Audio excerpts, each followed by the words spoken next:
Hello guys, तर आज 30 दिवस कंप्लीट झालेले आहेत आपल्या 75 डेज इंटरमिटंट फास्टिंग चॅलेंजचे आणि हे आहे माझं आजचं वेट. या 30 दिवसात मी जवळजवळ 3 किलो वजन कमी केलं आहे. जास्त नाही जमलं आहे, पण हे माझ्यासाठी एक हेल्दी वेट लॉस आहे.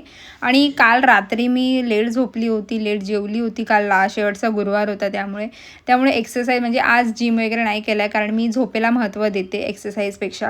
कारण जर तुमची झोप कंप्लीट नसेल तर त्या एक्सरसाइजला काहीही व्हॅल्यू नाही आहे. जर झोप तुमची कंप्लीट नसेल किंवा चांगली झाली नसेल तर आधी झोप कंप्लीट करा आणि मगच जर पॉसिबल असेल तर एक्सरसाइज करा. आज उठायला थोडा लेटच झाला, त्यामुळे मग सगळी घाईच आहे. आणि फक्त गरम पाणी पिली होती सकाळी, ब्लॅक कॉफी वगैरे नाही घेतली. सगळं जेवण करायला माझ्याकडे फक्त 1च तास होता आणि जेवण करायचं म्हणजे प्रिपरेशन वगैरे सगळं करायचं असतं. काल रात्री जेवली होती म्हणून आज ब्रेकफास्ट नाही आहे, हा माझा डायरेक्ट लंच दाखवते. दही घेतलंय मी थोडंसं, ज्यावर जिरं पावडर टाकलंय.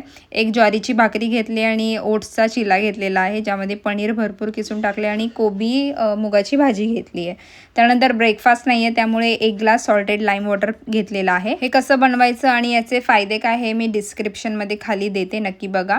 त्यानंतर मी निघाली ऑफिसला आणि मी 2 वाजता रोज माझं ऑफिसमध्ये लंच टायमिंग आहे, तिथे आम्ही लंच करते. मी हे वेट लॉस जर्नीचे माझे व्हिडिओज बनवायला लागल्यापासून माझे व्हिडिओज बघून बऱ्याच जणांनी भरपूर वेट लॉस केलेला आहे आणि चांगलं ट्रान्सफॉर्मेशनसुद्धा केलेलं आहे. मला तुमचे DMs वाचून खरंच खूप भारी वाटतं की माझ्या व्हिडिओचा इतरांना सुद्धा फायदा होतो आणि असाच करत राहा. 2 वाजता लंच केल्यावर मी संध्याकाळी हे 1 संत्र खाल्लं होतं बस. त्यानंतर मग काहीच खाल्लं नाही आहे. दिवसभर इनफ पाणी पियालेली आहे आणि त्यानंतर मग ऑफिसमधून घरी आली आहे.